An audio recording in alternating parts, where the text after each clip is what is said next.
Join us in the studio this morning to kickstart this discussion. I have Dr. Terfa Abraham. He is an economist. And also joining us virtually is Dr. Usman Bugaje. He is also a development economist. He joins us virtually via Zoom, of course. Welcome to the program, gentlemen. Do I start with you, Dr. Terfa? Yes, we both watched the outcome of that meeting between the governors and the president. As of today, the headline inflation rate is 29.90%. Dare I say 30% at this point. But then again, it's seeming like the government are the only ones who are seeing the positive trajectory that the economy is taking. And while average and common Nigerians continue to bear the brunt of the cost of living. Why do you think there's that disparity? Well, first of all, the macroeconomic indicators from inflation, exchange rate, real GDP, cost of living, unemployment suggest that these are difficult times for Nigeria. But the government will continue to see the positive side because the work of government is to govern, to give hope, to ensure that there's peace and security. The primary responsibility of government by the Constitution is to secure the lives and property, to ensure and to harness the resources of the country and ensure that it's channeled into projects and programs that will benefit the welfare of all. So government will continue to keep their view on that positive trajectory. And it's the responsibility of any government to do that, to see the brighter side of things. Now, the essence of all those macroeconomic indicators signaling the hard times that we are in is a reflection of not just the effort that we see today, but over its cumulative outcome of bad governance over the last 8 years collectively or building up to now. So inflation, like you rightly pointed out, 29.9%, almost 30%, just shows that persistent increase in the general price of goods and services, including healthcare, food, housing, school fees, ability to maintain have access to the basic necessities of life. Then also, economically, when we add inflation to unemployment, there's an index we call misery index. At inflation rate of 29.9%, by the time you add unemployment of over 33%, and then underemployment rate, you'll be seeing that we're dealing with a total misery index of way above 60%, telling you that out of 10 Nigerians, about 6 persons are unable to eat, to feed, to have access to anything decent in terms of food, housing, clothing. So it just tells you the pain that Nigerians are going through. So imagine a household of 10, and then 6 out of these 10 are in hard times. And imagine even the person in every household of 10 that is working, imagine the dependency level on that person and the person's inability to be able to even continue meeting up in terms of paying for goods and services. So quite clear, macroeconomic indicators show that these are extraordinary times in Nigeria, but the government will see the brighter side of things, especially because they know the policies that they are putting in place and effort as at now, as at this moment that we are talking, the effort that they are making. It's not everything they want to tell the people. So they have that hope of how things should be. But one thing they shouldn't deny is that things are difficult for people at ward, community, village, local government, states, even the FCT and in general. So that from that acceptance of what is actually happening, their policies will reflect exactly what people need, and so that the policies will be effective. But if you deny that these things are not happening, then it's a sure takeoff point to show that the policies that they will be putting in place will not be able to do anything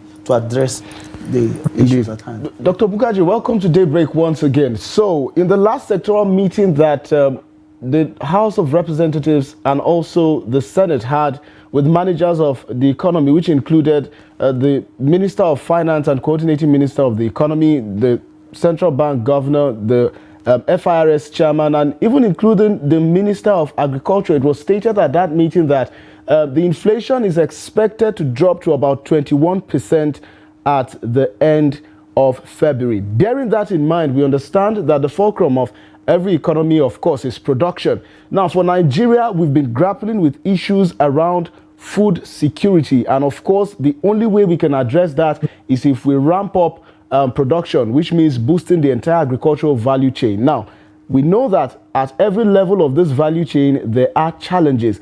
Do you think it is feasible for us to make this jump from 29% or 30% to 21% in just 1 month? I don't know how to start this conversation, but I think the starting point is that this bunch of people that you have just described, I don't think they have an idea of what exactly is happening in this country. I don't think they have read the documents that they have found in their files. I'm not even sure if the National Assembly keeps records of discussions. And if they do, I don't think members really go through them and read them. Because there is a whole program for this country, National Pathways to Food System, that was initiated by the United Nations.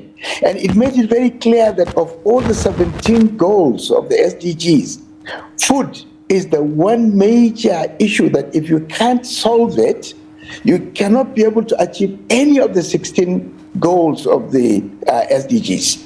And therefore, there is a document by this government that has, fashioned out exactly how this thing should be done. This is a few years ago. Nobody I have heard is making reference to this document. In this document, which is the National Pathways to Food System, it was very clear that Nigeria's productivity is far below its own African average. In the field of vegetable, we are basically producing half of what the average production in Africa. In the field of tomato, and tomato is one product that you require throughout the year, we're actually not even after a quarter. I mean, the African production is about 20 metric tons per hectare. Nigeria is doing barely 5 metric tons per hectare, maximum 6 on average. So we are doing so poorly. The ways to solve these problems are there. Nobody is acting on them. We just blow grammar, we have meetings, we meet the media, we make promises that don't come to anything else. People are hungry, people have no food to eat. And all the government is doing when you read the news that they are just looting the treasury. They are not addressing the issues. So look, if we really want to come to grip with the issues at stake, I think this bunch of people that are wearing these very nice clothes in very posh offices, moving around in very luxurious vehicles, should drop all these pretenses. They should, pull their socks and, pull their sleeves and work directly with the ordinary people and see how they can solve these problems. Okay, Dr. But just sitting there in Abuja and talking and having these meetings, it's just nonsense. People are hungry and they're angry. Let me just cut in now. Let me just ask this question.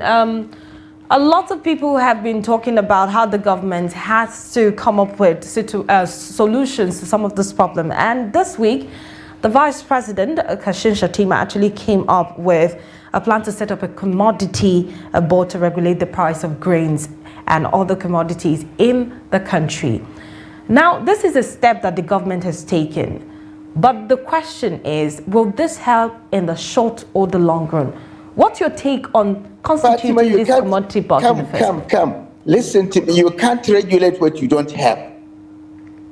How can you regulate prices when you don't have the food? Where is the food? Look at how many farms have been abandoned in the last 5-10 years. Nobody even keeps the correct statistics.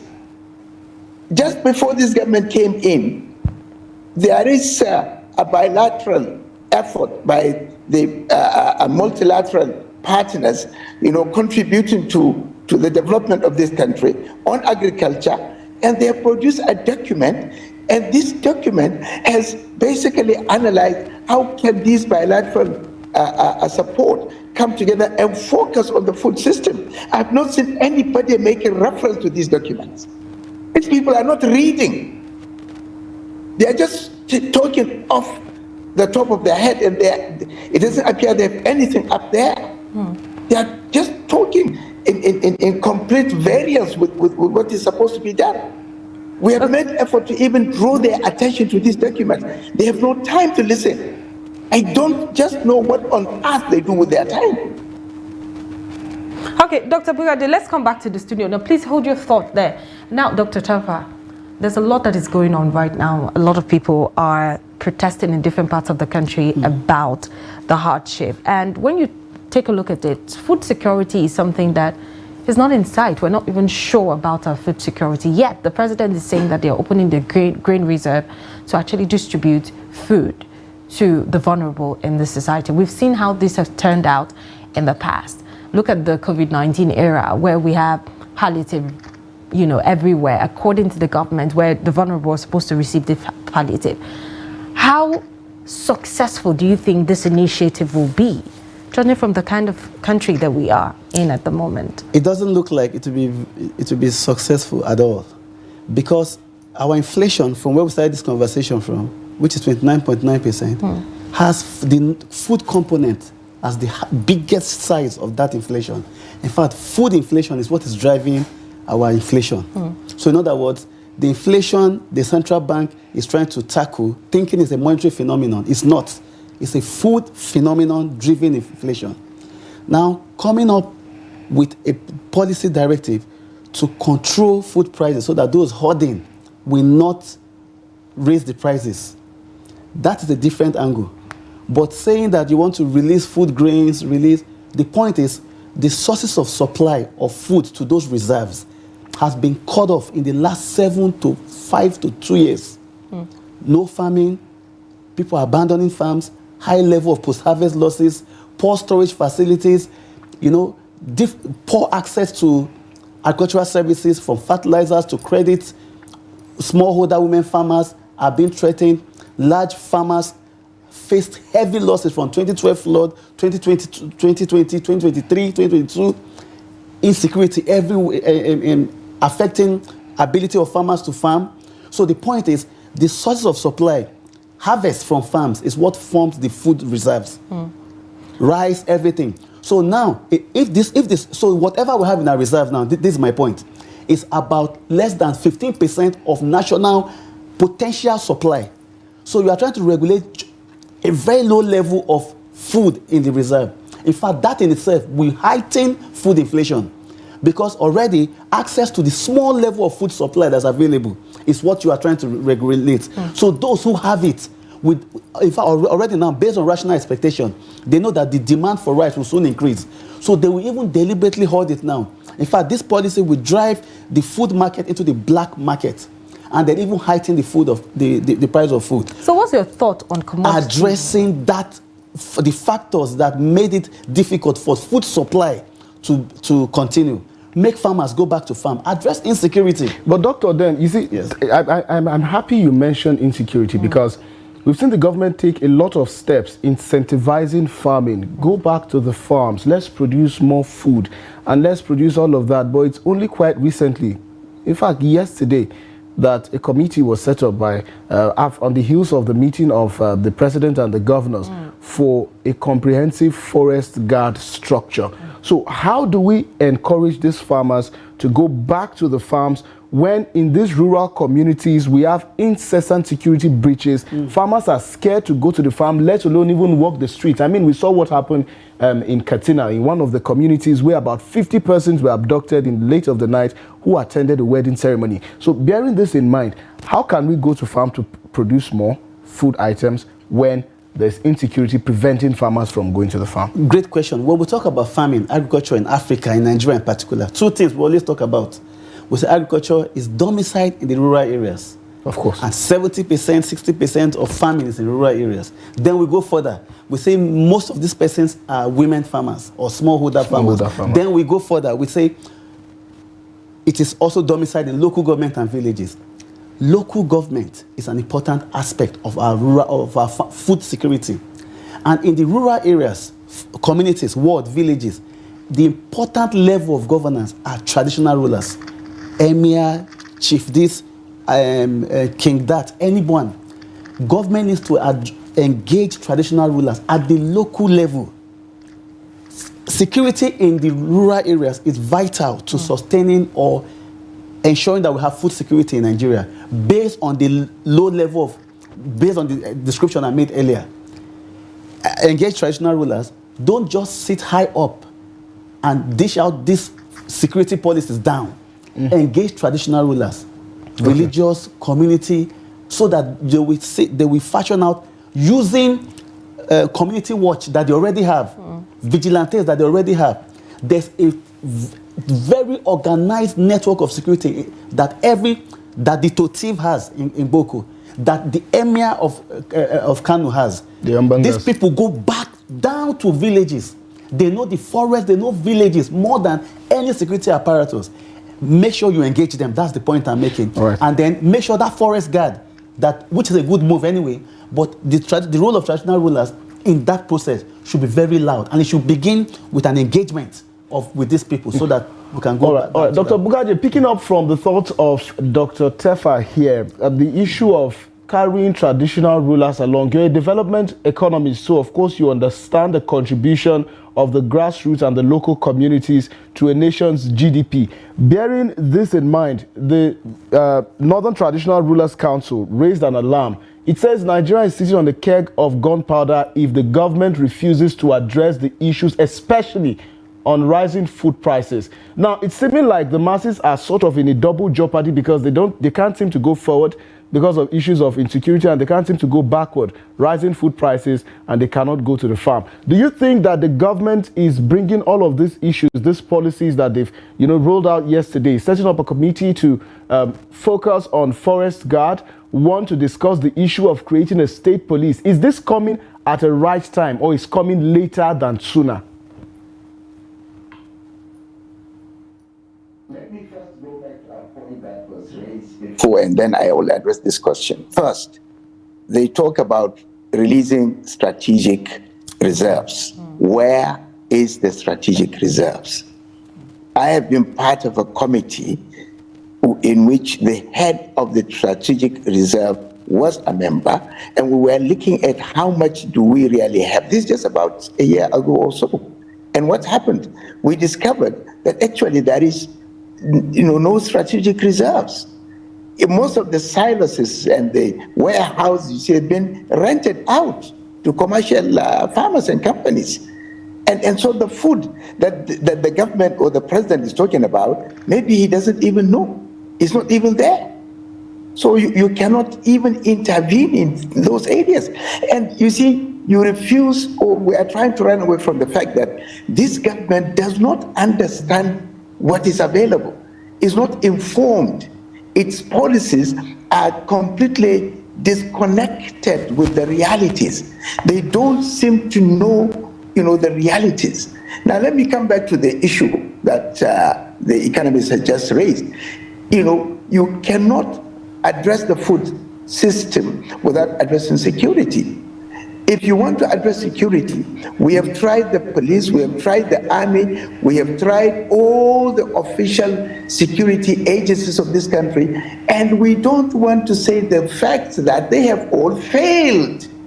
Let us accept the fact that these people have failed.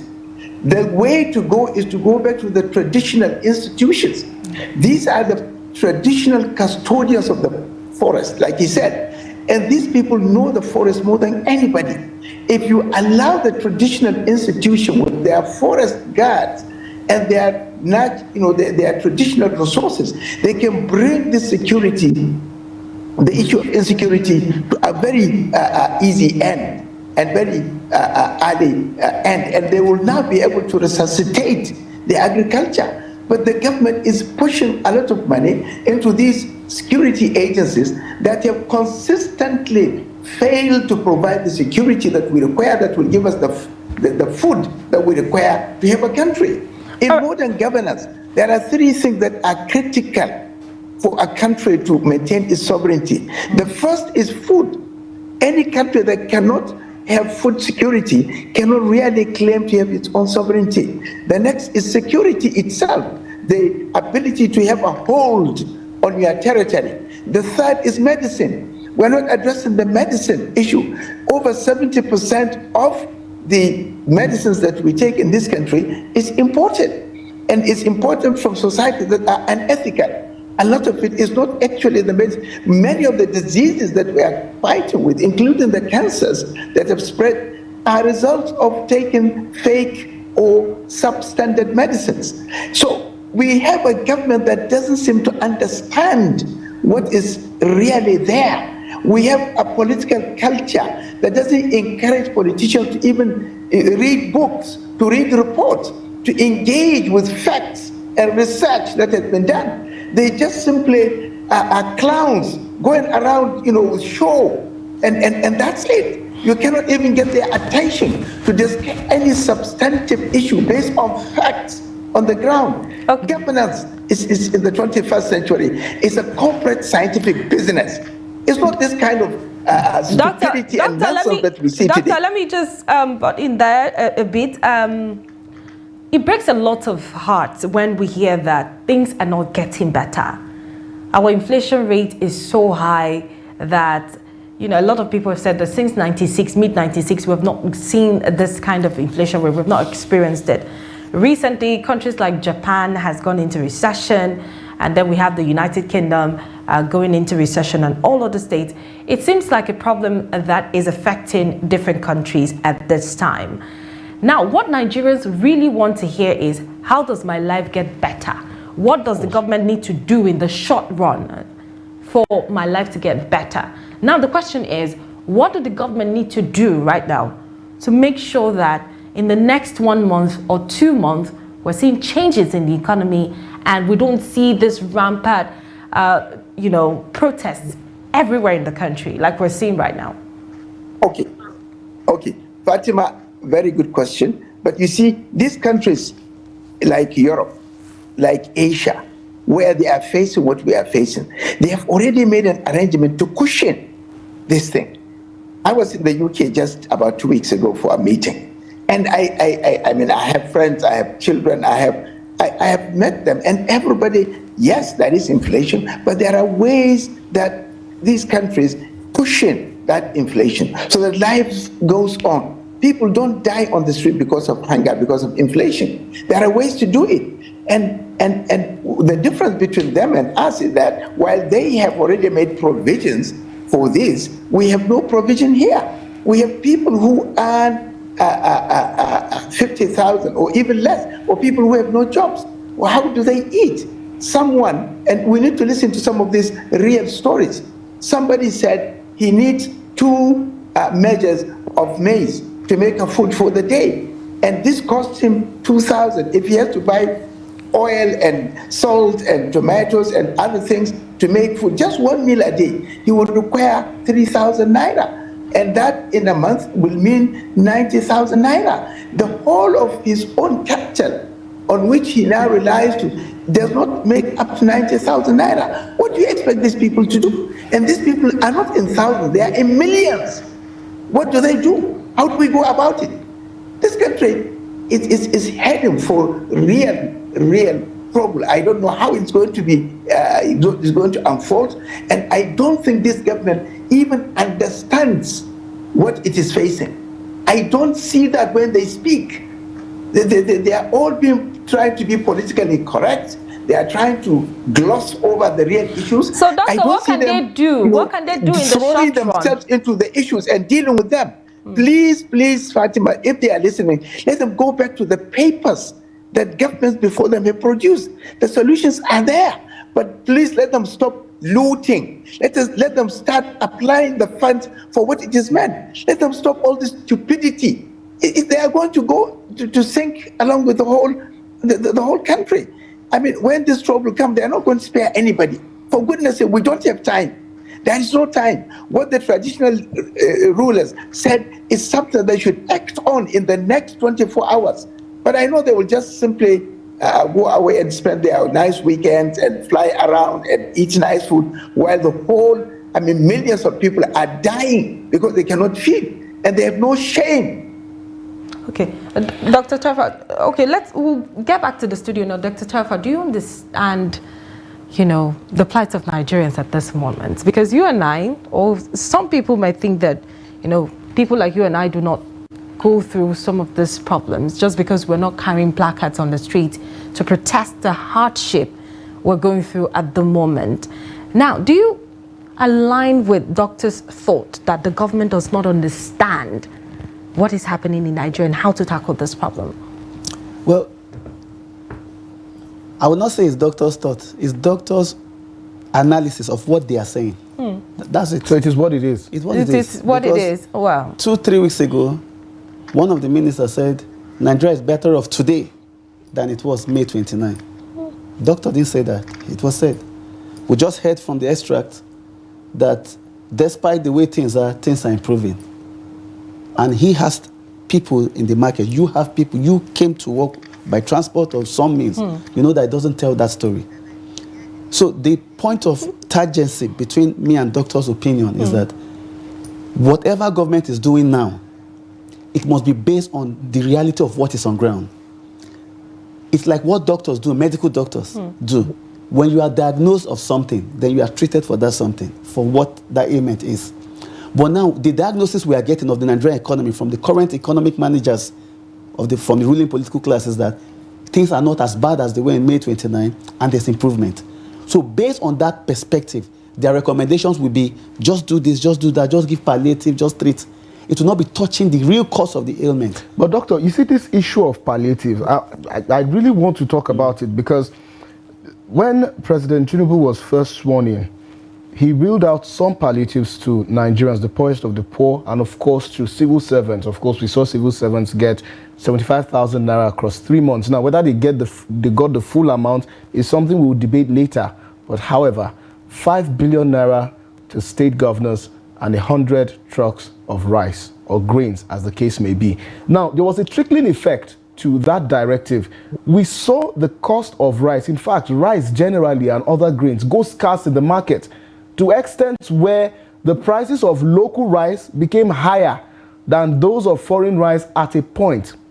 Now, the current situation, we saw the price of commodities jump from early January and skyrocket towards the end of January to now February. The cost or the price of the dollar, the exchange rate, is at the highest ever. It's 1,600 naira now in the parallel market. It means that if I had 1 million naira that I converted using dollar, if I should save that money in my account, it's going to be way less than it was 2 months ago. That's what it means. But in all of these cases, where is the out for Nigerians? Because that is what many of them would want to hear. 5,000 naira, there was a video that I watched, it was heartbreaking. 5,000 naira, a man took to the market, he couldn't get a single item of food for Nigerians. So if we're talking about causes, effect, consequences, and way out, what is the way out for Nigerians at this material time? So for Nigerians, first of all, the welfare of Nigerians is the responsibility of the government that they elected, that we Nigerians elected. The government must first of all know that Nigerians are suffering, and things are. I'm starting from that point because that's the point Dr. Bugaji is also emphasizing. Exactly. If they don't accept that part, already any prescription they'll be given will be wrong. And the way they expect Nigerians to react based on consumer behavior, reacting on government direction, based on investors' behavior, reacting on government policy will be wrong. Because the policy being churned out will also beget a wrong direction of consumer and investors' behavior. So, but the point now is that if the reality is accepted, then what Nigerians are to do anyway would still depend on what government will do. For example, the 5 billion that was handed down to governors, we saw that in COVID. You saw how it ended. It showed that government was a bad manager of palliatives. Give traditional rulers to do this thing. Go to local governance level, government level. When I mean local government, not the local government, I mean the entire governance structure at the local level. Use them to give people these palliatives. Palliatives help. It's like a means of helping one avoid a temporal shock. But the point is that the people that are meant to get that palliatives are not the ones getting it. We also saw it in humanitarian programs, from conditional cash transfer to homegrown school feeding program to Empower all. We saw that those who were getting it were not those who actually needed it. So why government is thinking that they are working, the people who need are not getting it? Because the entire governance structure of administering even the palliative is also need to be reconsidered, given the evidence before them. Just recent evidence from the Humanitarian Affairs Ministry that showed that they are not getting it right. The president, just before Christmas, said he has empowered some persons in the politically to dish out rice across the country. How many people did you see end up getting that right? You said you watched a video. There are also many videos about how people said they said this rice is coming to our body, we didn't get it. So all that process needs to be, there's need to reshuffle, rethink the way government hands down help to people. And then more importantly, the government also needs to ensure that people have access to basic necessities. And government should not have this policy pride. Any policy that has been tested and is wrong needs to be reconsidered. Already we can see that, see the price of electricity, cooking gas, transportation. Government needs to do something to address these things in general. And then what's also important again is to ensure that policies that are meant to help Nigerians are targeted. In fact, the entire talk about National Social Register, you and I know how it went. It's even clear now that there might be no social register. So these are the things. It might not be clean. Exactly. So that is why government itself seems frustrated. You are doing a lot, but the people who are to get it are not getting it. So my summary, government policy should be based on actual needs assessment of the situation on ground, and they need to partner with local governance structure to ensure that that is done. Dr. Bugaji is still on this same issue. Dr. Terfa just mentioned that there might not be a national social register, and even if there was one, there's probabilities that that register is not clean.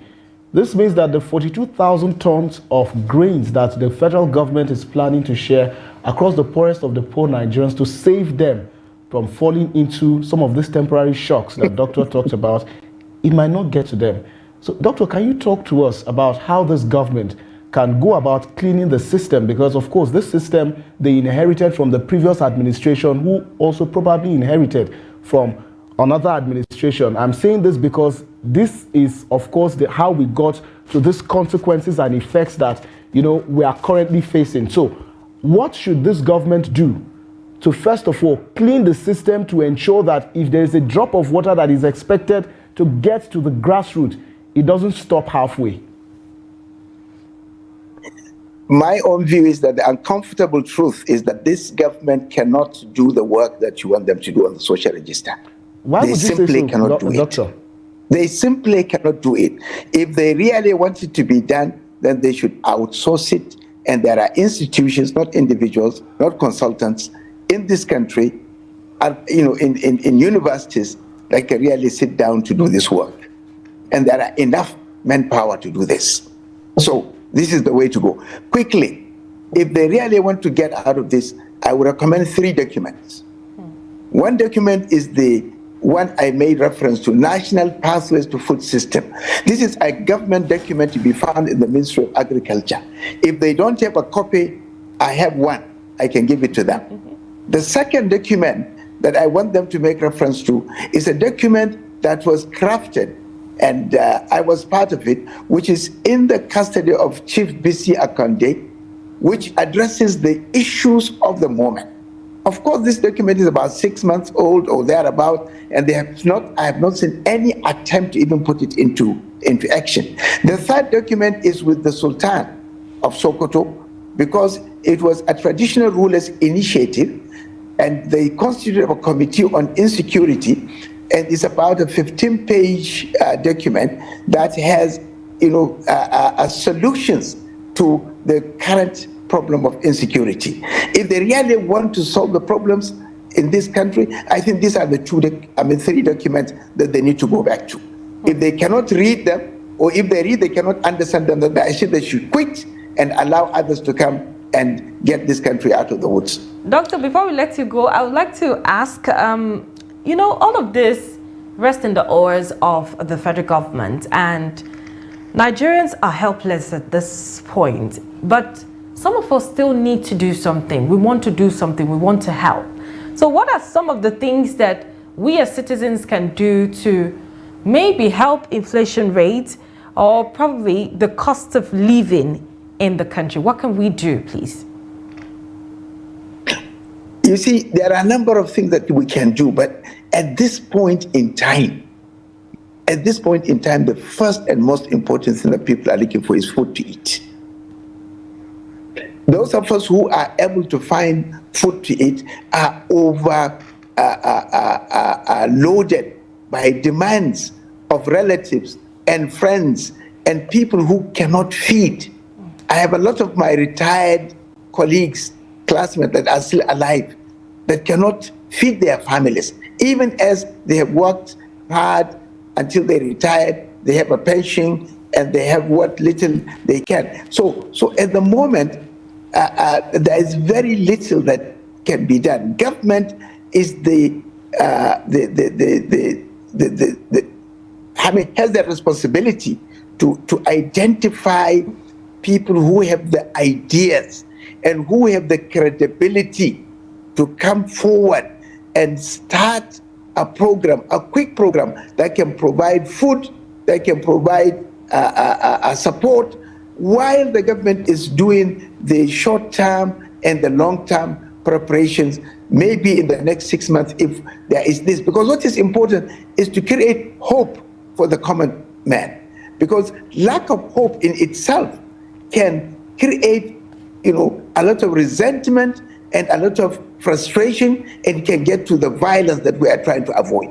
So therefore, I think the first step is for government to identify, credible, competent citizens across the country that have the credibility and the level of expertise to understand what the problem is, to read the papers, understand them, come up within a week with an immediate path out of this imbroglio.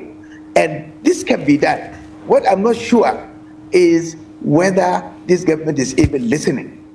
Okay. All right, Dr. Terfa, let's talk about the exchange rate for a moment. It's 1,600 naira to a dollar. The naira has been floated. Yes, it's been floated, the exchange rate, and currently we're practicing a willing buyer, willing seller market. But then again, we practice a free market system here in Nigeria, which means you're free to come in and you're free to go out. But what about those who need raw materials, which Nigeria don't produce, by the way, which means they have to source for this forex from somewhere.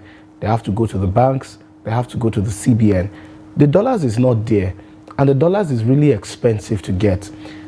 Currently, some people have started to blame commercial banks, for exacerbating this dollar scarcity, which has prevented Nigeria's production sector from having access to raw materials.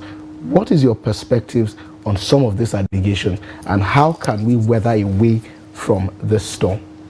Okay, the situation with our foreign exchange is something that can be seen from the global and the domestic angle. You talked about the free floating policy of our exchange rate and how we've tried it before. Now, the concept of floating the exchange rate is anchored on free market, laissez-faire economic principles. Indeed. And that laissez-faire economics is premised on an enterprise economy where the persons, the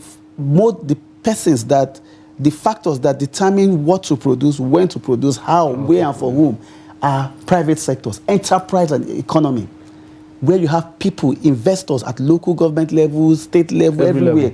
Just have private businesses, entrepreneurs driving the process of economic growth. How many entrepreneurs are in Nigeria today? The SMEs seem to be non-existent. Very weak, and then you are still insisting that the economy will be driven by free market policies. So can you see? So the free market, the free entry, free exit principle is one of the assumptions of a market economy, of a perfect a market system, where you assume that everybody, all investors or business persons can bring their ideas to the market and then create businesses. They are free to enter, free to go out. All of them will be price takers. None of them will determine price. The price they meet, they operate at that level. That's the perfect market economy. It's in a monopoly system that you have one person determining everything. Now, free market principles must be anchored on on an economy that's actually free market driven. I'm saying that floating our exchange rate is giving signal to factors of production, but unfortunately, these factors of production are not driven by private hands. They are controlled by people who collect dollar and hoard, the political class. So that is the primary challenge. Now, the idea of people blaming banks. Commercial banks, monetary policy from the central bank works through commercial banks. Indeed. So rather than blaming commercial banks, they should blame central bank for poor monetary policy management system. Because commercial banks are private entities. So, and the way they operate is also to make profit.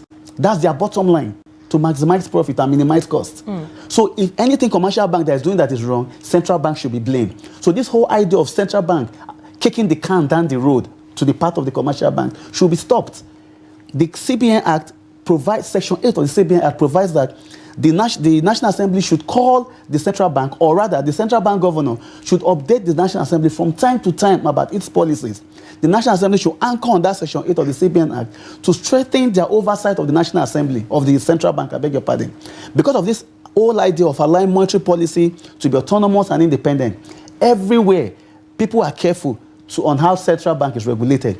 But the CBN Act has provisions on how, through the relevant committees in Senate and House, the central bank can be oversighted. They need to be calling the central bank to order as fast as possible. The Monetary Policy Committee meeting under Governor Cardoso has been delayed. These are the things that markets react to. So all these policies just signal to the global economy that our monetary policy is not heading in the right direction. But he said foreign direct investors are quite impressed. Foreign direct, they will certainly be impressed. Private persons will be impressed. Any person selling maybe masa down the road, who hears that government will no longer control the price of masara, of maize, which is the key input of masara, that person will be happy. But what that person doesn't know is that as the person is thinking that he or she in the masara business, as he or she is thinking that there are many in her state, she's just the only one.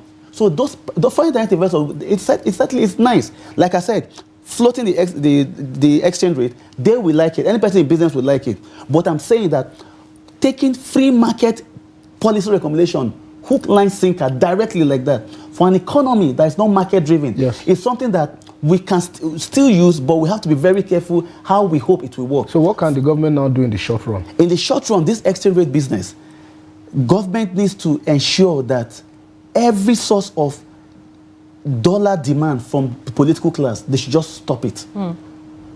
If there anybody who wants dollar must get it through an official means that can be tracked. You go to bank, you get it, you use it for what it should be used.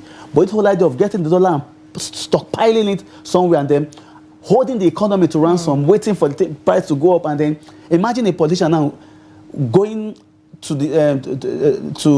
the black market with 5 billion naira to buy dollar. The person can buy at any price.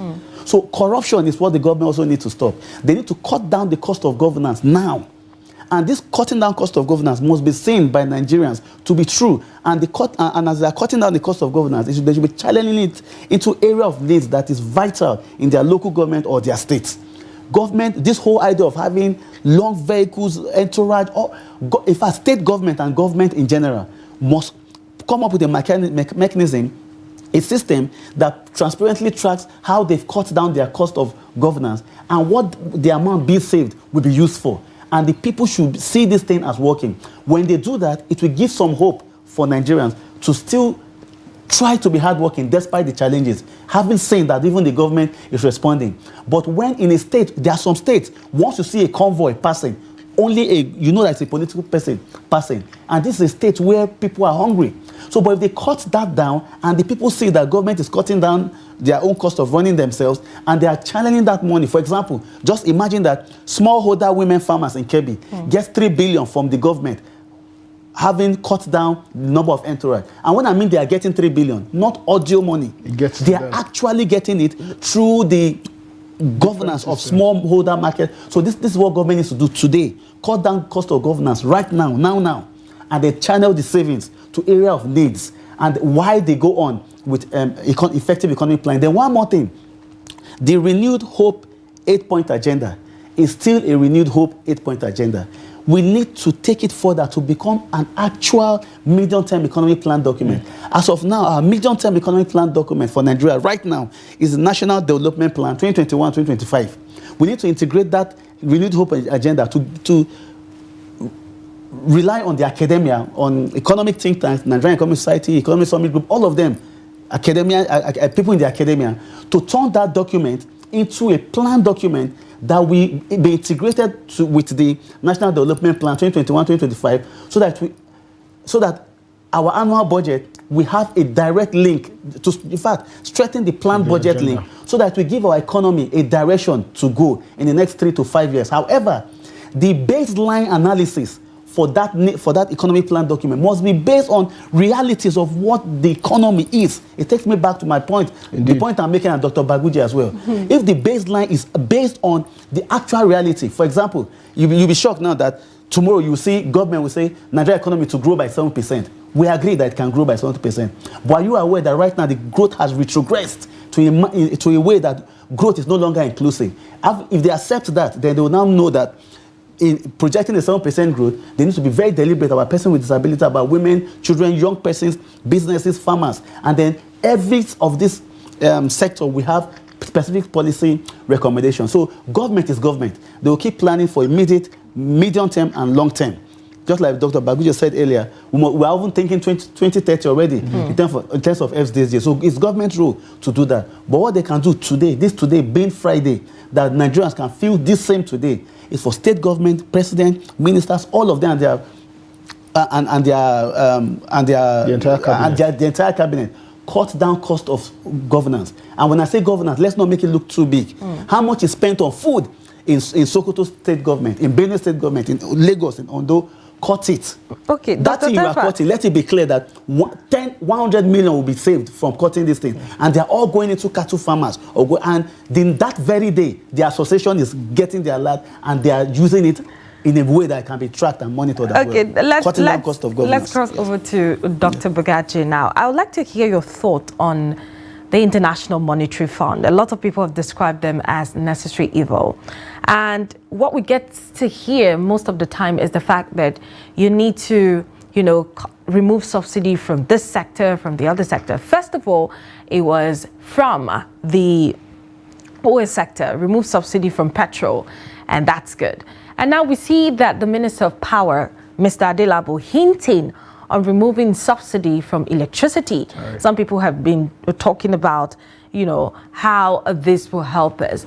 How much do you think that Nigerians can take when you remove subsidy from key sectors? Like I was having a conversation with someone, I don't have a government job. I'm not among the social register who receive 25,000 naira from the government. I do not have anything that has to do with the government. And the only thing that I enjoy is some of this infrastructure.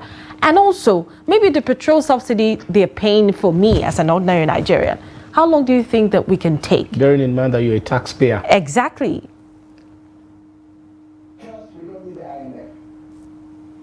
It is because the managers of our economy are lazy, and I would even add that they are ignorant. Countries that have faced similar problems have solved their problems without having to go to the IMF.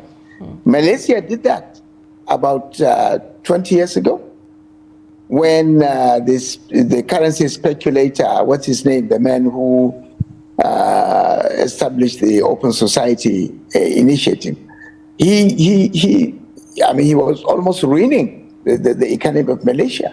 And they refused to go to the IMF, and they solved their problems. And IMF now had to come to Malaysia to study how did Malaysia, solve its own problems. There are countries like that who have gone through sanctions, who have survived. We need this kind of lessons. We need that kind of courage. But you have stolen all the money in your treasury, and then you are going to the IMF. Of course, IMF will not trust you, so they will have to ask you to do this, to do this, to do this, to do that. And that's going to be detrimental to your own economy. And that is, in fact, going to expedite the destruction of your own society. How much have we recovered from the looting of the previous governments? How much have we recovered? We hear on the news that so much has been recovered, but where is the money? There is no transparency. Why do we need to go for any loan? My friend just said that if we just cut cost of governance, it's enough to revive the SMEs, it's enough to revive the cattle farmers, it's enough to revive the women, peasant farmers in the rural area. Why can't we do that? What stops us from doing that? So I don't think we need to go to the IMF. I think we are being lazy or we are being ignorant. We need to study, and the studies are available. We have our ambassadors there. We have scholars who have actually done this as part of their master's or PhD studies, and these studies are available. So what we need is to bring those who know to tell us how can we resolve these issues without having to go to the IMF. Okay, Dr. These are the Bugaji, kind of things that we are not getting, and this is why we are stuck where we are.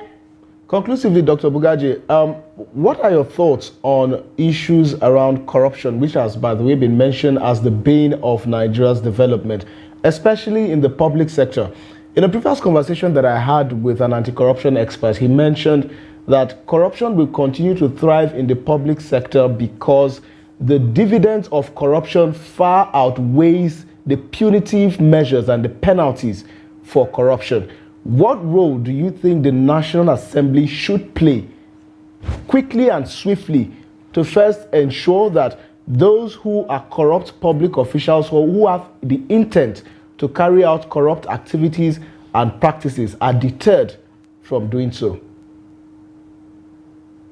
Have you read the report about corruption in Nigeria, which shows that the National Assembly is one of the most corrupt institutions? So how do you expect this National Assembly to do anything about it? Where's Look the hope there, at Doctor? the head Where's of the the National hope? Assembly. This is somebody who has a corruption case in the EFCC. It has not been finished, and yet he was in the Senate, and he even became the head of the Senate. We have not heard anything about how his matter was concluded. So really, corruption is the blood of this politics. Without corruption, this politics, the kind of politics we play, it cannot run. And that's the point we keep making, that we cannot, this is a rogue democracy that we run. And it's not democracy, it's a rogue democracy. It's a democracy that thrives on corruption. And until we can agree to to bring in criteria in our leadership recruitment process, there is nothing you can do about this. It will run its course and die off, and God knows what is going to come after it. But I can assure you the trajectory we are on in terms of democracy is a trajectory that will continue to see this country running down the drain without any improvement. I can't see, but for a miracle. I mean, I agree a miracle can happen, but as far as my thoughts and my ideas, can run, I cannot see how this current rogue democracy can bring any development in this country. I mean, look at the line of thinking. We are all talking about revenues. No country on earth has ever grown rich and wealthy on revenue. It doesn't matter what revenue. Countries grow rich and keep their sovereignty through production. All the processes of production have been completely destroyed, including agricultural production. And it's all lies. You remember the rice pyramid in Kebbi?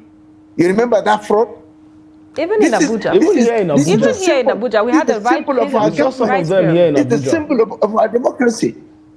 And I'm afraid I have to go. I have other things to do. Doctor, thank you so much. We cannot thank you enough for your perspectives. It's been an interesting conversation. My pleasure. My pleasure. Indeed. And I hope Terfa, my friend, the economist, I think we should meet and compare our notes and see how we can salvage this country. Definitely, I'll try to reach out. Definitely. Thank you very much. Bye-bye. Thank you. Terfa, he said we're practicing a rogue democracy. In 30 seconds, I just want your concluding thoughts. Democracy is still the best form of governance. I'm sure what he meant by the rogue democracy is that we're not practicing it as we should. It's a good form of governance, but we should weed out the corruption. We should not allow corrupt persons drive our institutions and things like that. And even to tackle corruption, we have institutions that are set out to do that. EFCC, ICPC, even civil society organizations, even media, everybody is working towards that. Democracy remains the best form of governance, and we cannot give up on government. Government's work is to do the business of governance. The factors that should be addressed are the ones we've highlighted already, which is this whole issue of ensuring that people go back to farm and ensure that food prices are tamed. And then CBN should stop pursuing inflation that we have as a monetary phenomenon by adopting tightening policies of raising interest rate and things like that, because it's not a monetary phenomenon. It's a food inflation driven. So partner with traditional institutions and farmers to see how you can help farmers boost food production. Then those food production can be bought by government to build our reserves, and then from there we can now continue. Then today, the effort to help Nigerians ease the pain is for government to adopt policies within their structures that reduces how much they spend on things, and then rechannel those funds to sectors of the economy, to people in the economy that needs them the most, using the associations, and then in an open and transparent manner. Dr. Terfa Ibrahim, thank you so much for your contribution and for sharing perspectives on the program. Viewers, it's been a lovely and insightful conversation on the state of Nigeria's economy. What is going on right now? What are we facing as a people? What is the way out? What can be done and should be done now in the next few months, and of course in the next few years, to avert some of the crises that this nation and Nigerians have been facing? This issue of food security and the rising prices of food items, the security issues, there's also issues around the economy, the ease of doing business, among many other issues that are currently stifling Nigeria and Nigerians' growth in Nigeria and on the global scale. Well, that's been the discussion segment on Daybreak this morning.